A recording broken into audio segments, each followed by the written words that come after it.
I still get people asking me, "Hey, weren't you the guy who used to dress up at Kingdom Comics all the time?" Yeah, that was me. Yep. How long has Kingdom Comics been going? Since like what, 2014? 10 years almost? It was like It the was year before 2017, I COVID, wasn't think. it? I think it Like was 2017, 2017. Was he that 2018? long in? Yeah. Yeah. Okay. So yeah, I don't know. We'd have to ask Stan. We need a Stan on here one of these days. We need to kidnap Stan. Yeah. He's the only way he's going to do is we drag all this shit up to his house. I mean, it's not like there's a lot. Yeah. So. Hey, Stan, how's it going? We're just going to knock on How's his it door going, one buddy? day. Hey, big guy. Long time. I haven't seen him since my wedding. I think it's been even longer for us. I've we keep in I talk to him once or twice a year. Yeah, let's call him up and see how he's doing. Yeah. Gotta keep up with your stuff friends. going on. Life happens. Life does happen, and I was actually talking to my mom about that the other day, about how, I keep meaning to call her more, especially since we lost my grandmother. My mom doesn't have anybody who calls her every single day. Right. So it's like I need to call my mom more. I have to call my mom once a day. If it's more than 2 or 3 days, she'll start getting freaked out. And she's elderly. I don't blame her. Yeah. Right now, I make my daughter call home like once a week. Are you still alive? Or I'll text her. Yeah. But, and I'll call, I try to call like, every other week at the most, at the longest. I try to call both my parents a bit more, but yeah, I was like, you get to go doing stuff and then you forget. And she's like, that's okay. That's why I haven't called you. So, I mean, life happens. That's exactly it, That seemed like the perfect segue to talk about our friend that we lost this week. Yes. Just talking about calling people, making sure you keep up with folks. We lost the legendary voice of Space Ghost, George Lowe, this week. He was a very dear friend of mine and a mentor, and just every time I talked to him, we just had a great time. I did so many shows and cons with that guy up and down the highway. I'm truly bummed that we've lost George. 67 years old does not seem like it was old enough. Yeah, no, way not too at long. all. Apparently he had gotten ill last summer, and I'd talked to him a few times through text, but the last 2 times I'd spoken with him were definitely texts, because he said he was too ill to use the phone. And I was just like so bummed out. And then we found out about a week ago that he had passed away. So. Yep. But the thing is, what's great is that, people have been commenting on it, but not just that. We were watching Last Week Tonight, and at the end of the credits, there's usually something really quick, but it has to do with something that happened recently, you know? Yeah. And it was Space Ghost and George's picture. Yeah. Nice. It was real sweet. I was like, well, I don't think George ever thought that, he'd be honored and, remembered that much. I don't know. So many people, yeah. I mean, like, Adult Swim was just kind of a niche market, man. But I mean, the guy was in television for decades. Yeah. I mean, we would be sitting at dinner and he'd bring up stories about Betty White. And I'm like, you know Betty White? And he's like, yeah, I've known her for years. She's great. I'm like, who do you not know, man? Like, right? Yeah. I remember I met him at Magic City Con years and years ago, and somebody left that black leather glove on our table. And I'd never met him, but I just figured he had a pretty good sense of humor, because we'd been kind of shooting the shit from across the aisle from each other, and he went off to do a panel, and so I took this black leather glove and I just wrote like on a piece of paper, the O.J. Simpson murder glove, $5, and I put it over on his table while he was gone for like an hour. Just watched all the disgusting looks, just dirty looks as they walked by, and he came back and he kind of looked at it and he chuckled, and I had to get up and go do a panel. And when I came back, it's back on my table, signed by George. And then it's got now, and then crossed out, now only 50 cents, one size fits all. And I just, we were friends ever since. I was like, this guy, yeah. And I think my sister has that up in Seattle. I sent it to her for Christmas one year. I put it in a shadow box and That's sent awesome. it to her. Yeah. People saw that photo of us with the glove on Facebook last week when I said something about him dying. And that's the question I get. Well, do you still have the glove? That thing's awesome. I'm like, no, I give it to my sister. She's got it. I hope she appreciates it as much as I do. Should be in a shadow box, man. It is. That's what you're saying. Yeah, I put it in a shadow box. I put like a little fake knife with blood on it in the box, and You've got a one of one collectible, the O.J. Simpson autographed murder glove by George Lowe. Yeah, I only knew him in passing. Just I would see him at cons, and we'd wave and we'd say hi, and that was pretty much it, though, because I'm shy as hell sometimes in those situations.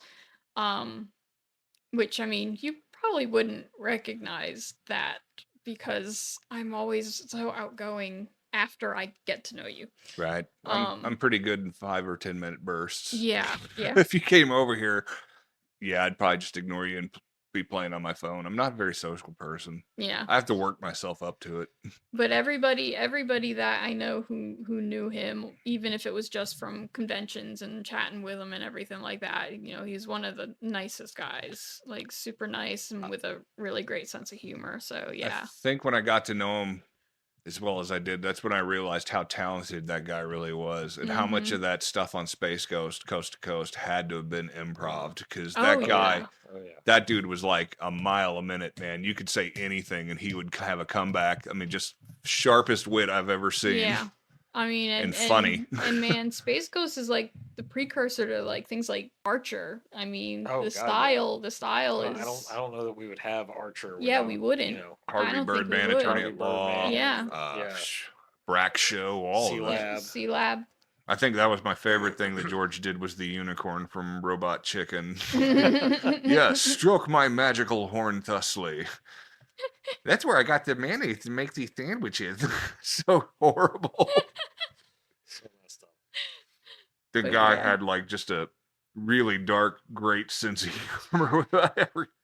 Which fits well with us. That's for sure. Right. No, I mean, like I said, it's like if I don't talk to you for 10 years and I run into you at a grocery store, it'll be like no time has passed. And he was one of those guys too. It's I'm like that with 8 months a year went by. I'd catch up with him at another show in like North Carolina or Texas or something, and it's like we'd be peas in a pod again, just hanging out, going to dinner, shooting the shit. He'd tell me all these just crazy stories from his jobs in the past. Just God, what a great guy. Introduced me to tons of people. Like Billy West was probably the coolest one. Oh, wow. They were really tight friends, and we got to go to dinner with Billy West. That's awesome. Yeah, that's because I was a Ren and Stimpy junkie. So. Well, for us 90s kids, Futurama. That's Fry.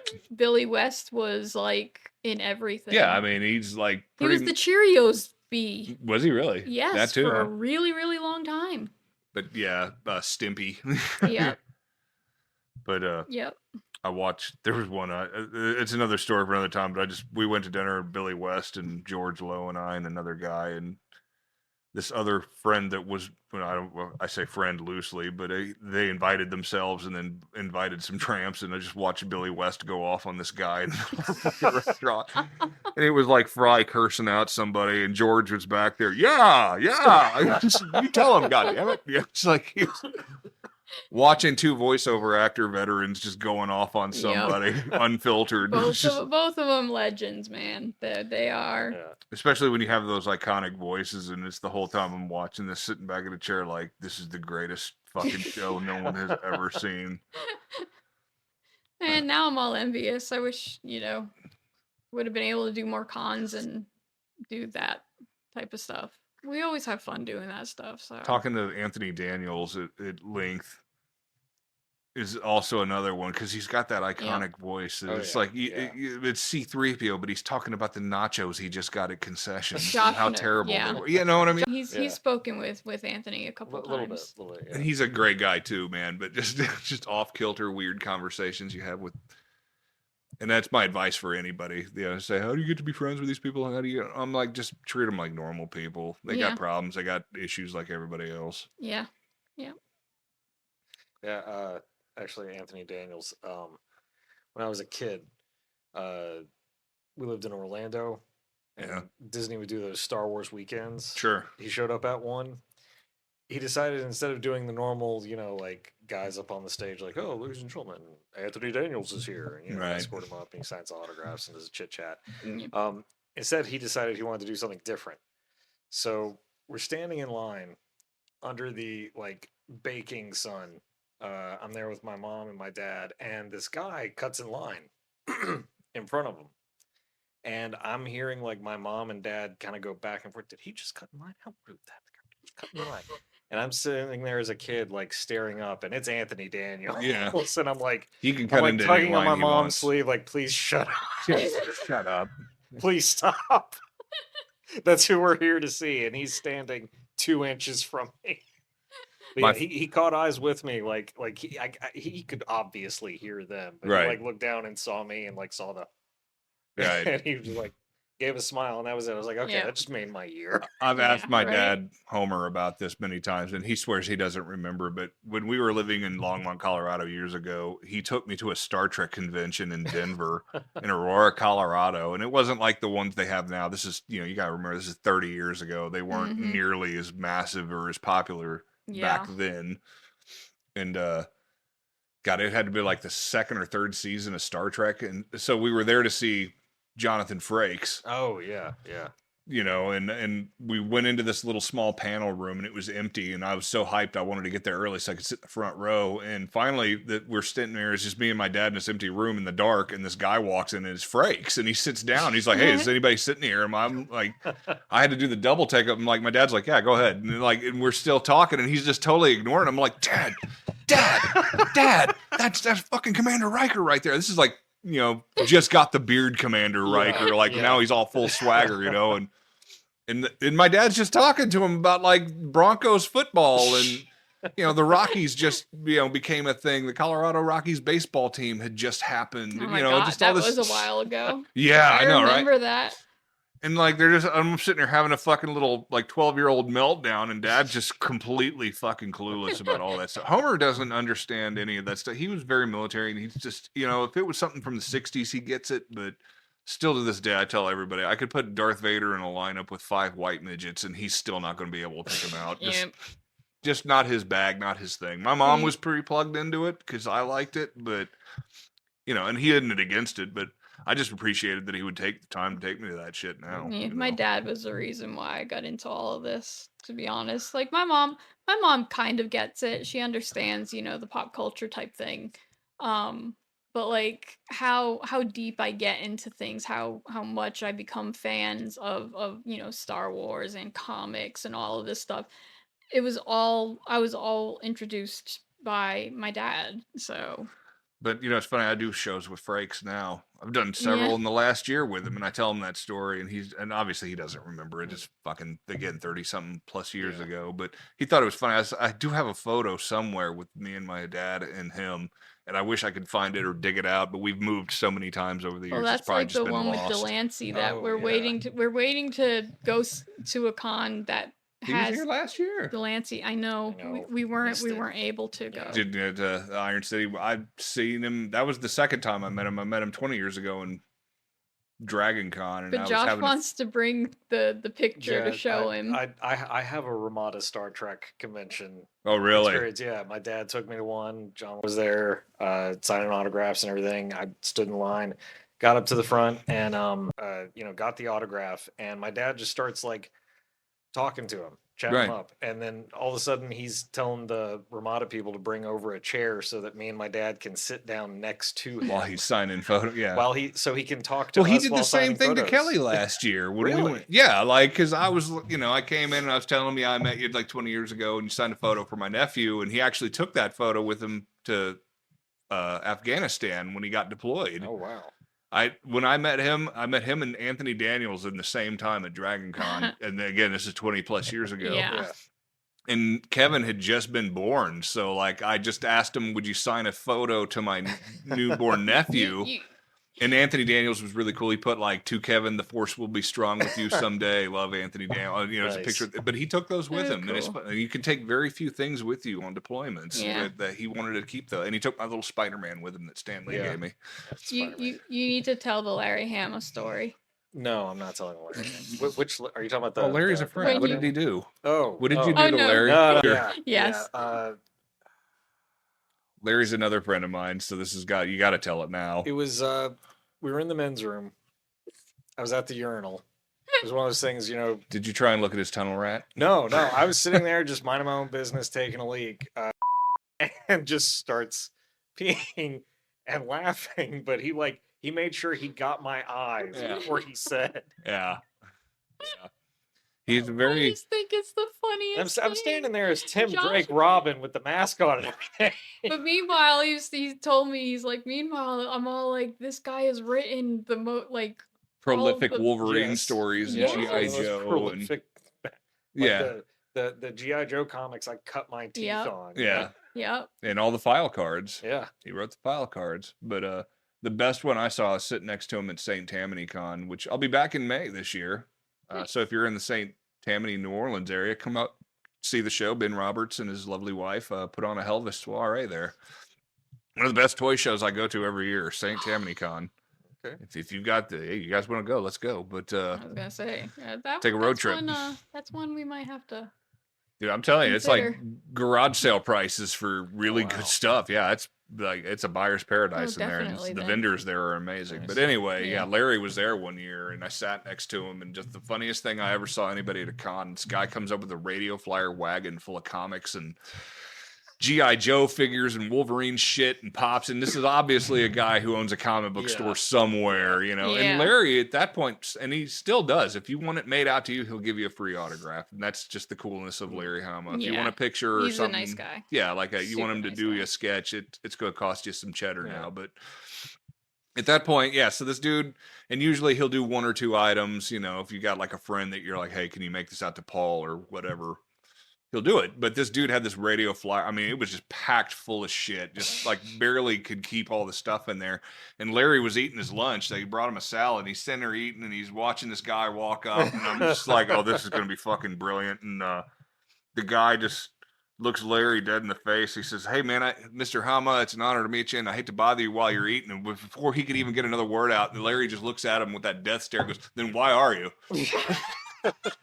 And the guy was just deflated like a fucking sagging balloon animal, just completely burst his ego, and he just put his head down in shame and pulled his little wagon away. And I was just like, holy shit.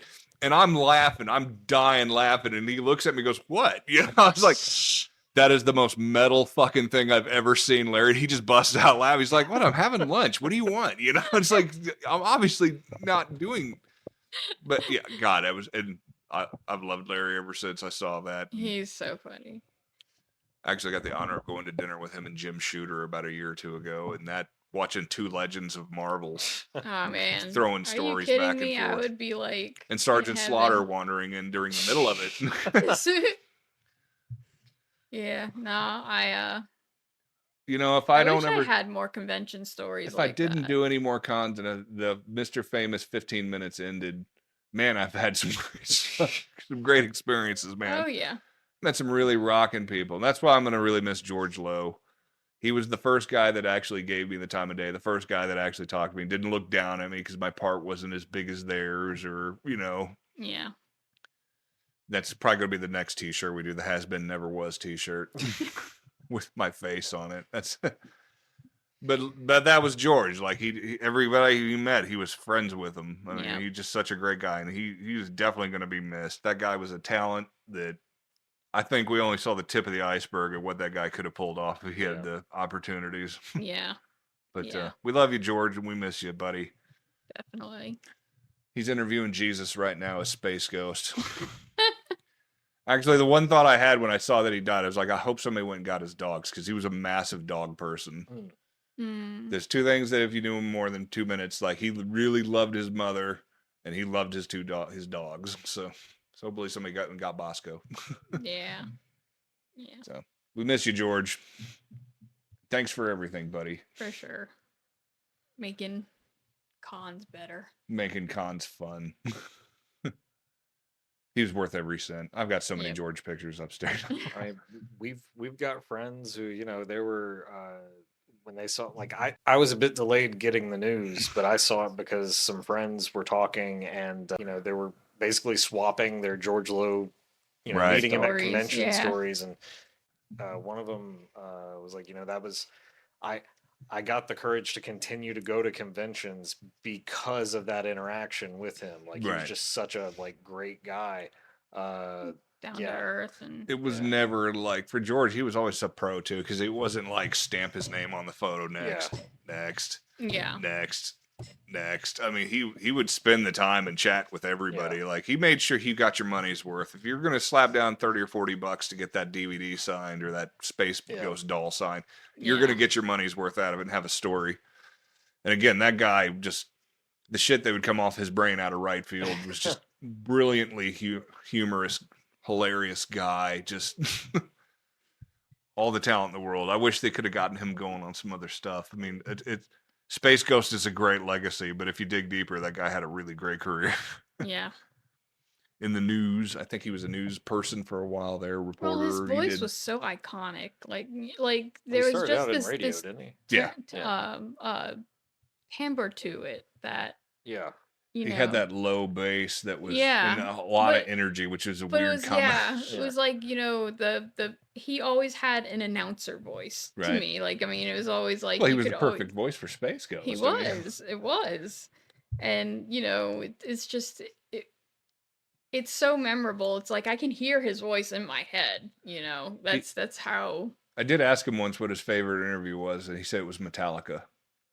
Because he started out, and I went back and watched it this week on YouTube just to see, because he told me about it, and I just never really thought about it much. But I went back and watched that one, and it's you could tell he was blatantly fucking with this band, and you could tell that the Metallica was blatantly getting pissed off for real because he was going off the fucking script or whatever they had planned out. But apparently by the end of it, they thought it was hilarious. So that's again the genius of George Lowe. Yeah. And I mean, I'm sure he was familiar with the name, but I don't see George being a huge Metallica fan. So Yeah. What may have come across as crass as being an asshole, I guess it was probably just him innocently doing his shtick. like they just couldn't handle it. The other one I watched the other day too that popped up was Moby, and when he was giving Moby shit, I remember that one. That was a really good one too. Yeah. And I wonder and I often asked him, how many people do you think he did piss off on that show? He's like, oh, a lot of them. A lot of them. And I think he's kind of like me. If you tell me I'm irritating you in some way, I'm going to dial it up to 11, like Spinal Tap. Because don't tell me I'm pissing you off, because now I'm just going to start needling you until you get... Yeah. Well, because now you've told me it's the button. Yep. Now it's like what like, the level is. You've pointed out the weakness in the Death Star. Now it's fucking on. It's like, especially if I don't like you anyway. Now again you're gonna get needled and prodded and pricked until I get you to blow up. Yep. And I'm gonna be laughing the whole time. Just that gets people even more pissed off. I'm Peanut Gallery, so I would love to watch that happen. I'm gonna fucking annoy the shit out of Allie until she blows up on air one day. Good luck. There's a chink in the armor somewhere, and I'm gonna fucking start just squeezing and working my Joss way Whedon. in. That's kind of one of the. Why? What's up with Joss Whedon? I don't like him. Why? Because I don't. Why? I mean, did you meet him? Or? I think he's a hack. Well, it's neither here nor there. I mean, he's done some nice things, but he had guidance during it. When he does things on his own, it's like, no. Was he really responsible for the success of Avengers, or was it really more Kevin Feige? Exactly. Exactly. Yeah, it's like George Lucas. Was it really George Lucas all those years ago putting together this masterpiece, or was it, Richard Marquand and some of these other directors and writers that came in and right? But yeah. Collaboration. That's the key, man. Right. But I really don't get as heated about that as I used to, though. No, not as you used to. No, not as I used to. I have talked people down because they brought it up and wanted to argue with me about how good a writer he is. I'm like, he shouldn't be touching any of my comics whatsoever. I say the same thing about what's his name? I can't even remember his name now. The guy who was writing Spider-Man for years. He was the Marvel editor-in-chief for years. Joe Quesada.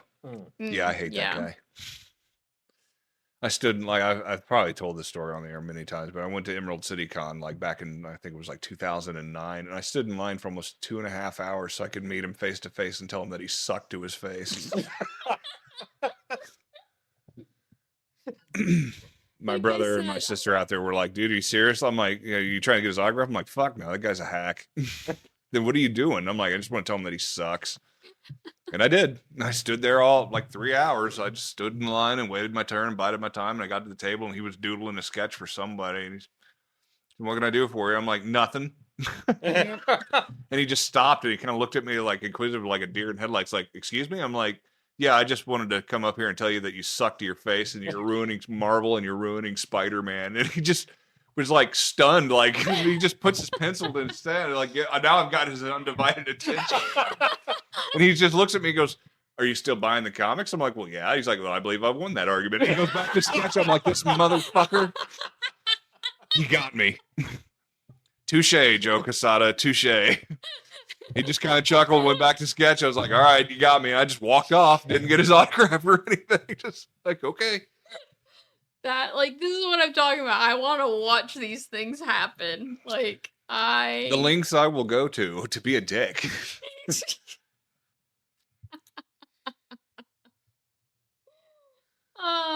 And it's funnier for me because it involves comics. I'm too into it. I'm sure his contribution was grand and all that. I do at the like time, I just was a hater because he broke up the Spider-Man marriage, which I thought was stupid. And you know, it's like I do like his art though. He's all right. He's C at best. I he's mean, not a Jim Lee or a fucking Todd McFarlane by any means. It's like he missed that whole Image crew. The style, the comic style. He wants to be John Romita Sr. so bad he can't stand it. Yeah. Hack. What comic book artist is he retired now? Who? Romita? No, Romita obviously senior, but yeah. No, Joe Quesada. He's not working anymore, is he? I don't know. I don't think he is, but I could be wrong. I have respect for his influence in the industry, but I don't like what you did. I think after he was head of Marvel for a while, after he stepped down and whatever, I think he was kind of like, that's his, like, he took his dump truck full of money and pulled away. He does mostly consulting stuff. I'm sure. It's like Todd. He doesn't really do comics anymore. Yeah, he just does a cover occasionally or does some artwork for one of his toys. Yeah. I'd like to meet Todd McFarlane. Yeah. They say he's got like an insane baseball collection. Really? Yeah. Nice. Him and Geddy Lee from, or is that the lead singer of Rush? Geddy Lee? Know. Yeah, it's Geddy Lee, right? Yeah, anyway, he's got like this insane baseball collection. Apparently, he's like a nutcase for baseball. Hey, everybody's got their thing. You know, up north, that's a big thing. Sure. Is baseball. Well, we live in the South. This is Southeastern Conference this football. Is all. Yeah, I was gonna say this is all football down here, and I can't stand it. Not even football, college football, so much anymore since they ruined it and started paying players. Right. Don't get me on that rant. If I was saving, I would have quit too. Yeah, we'd be stuck here for another 2 hours. But I guess that was our tribute there. Again, George Lowe, we love you. We miss you. You were a talented guy. Be safe, and we'll see you on the other side, I reckon. And I guess that concludes I think that's the end of the episode. Yeah. I mean, what have we not talked about today? I know I was telling you about survival goods before you came in. Yeah. I found a water straw on Amazon where you could literally, they say, drink diarrhea water with it. Ugh. I mean, I'm not going to try it. But still, if we could get a fan to come on the show and try it, I'd be all in. Which? Huh? Yeah, but who's going to poop? Sorry, I was just finding out Joe Quesada retired from Marvel in 22. Okay. 2022? Yeah. Oh, okay. Okay. So he stayed there for a while there. Yeah, longer than I thought. What, did he get demoted or something? And he stepped down. Feige stepped in as chief creative officer across Marvel, and kind of put him out of a job. Basically. Quesada's position was retitled as executive vice president and creative director, comics division. I guess. Then May 31st, he stepped down. Right, he was out of a job basically, so he left. Sorry, Joe. Kevin thought you sucked too. Maybe, I don't know. That's speculation. So I mean, for me, it's like, hey Joe, I the respect is still there for me. The respect is from there, me. but it's peppered with hatred. Lightly peppered with hatred. Not so much over here. I liked his work on Daredevil, so. I will say, from a writing perspective, sometimes the aim is just to evoke an emotion. Yeah. Well, he got one from me. and yeah, like he said. Yeah. Well, he totally got it from me. It's been 20 years, and I still hate the prick. I don't know. I don't hate him. I don't know him. Wouldn't know him. Oh, man. That's great. Well, that's it. So next week, I guess, huh? We're going to go live possibly from TupeloCon this week. Yeah. That'll be our first remote. Yeah. So you guys are into seeing, we're going to go live to Tupelo Con in Tupelo, Mississippi. That's a fun one. That's a cool little toy show. You should dig that one. Jamie runs that. Jamie Nunley. Great guy. Yeah. Maybe we'll do a podcast live. We'll see, weather pending. Yeah. If not, we will see you back here on Monday as always, and we'll have an episode out for you Friday. Sounds like a plan. See you guys. Peace and long life. Live long and prosper. Bye, y'all. See you.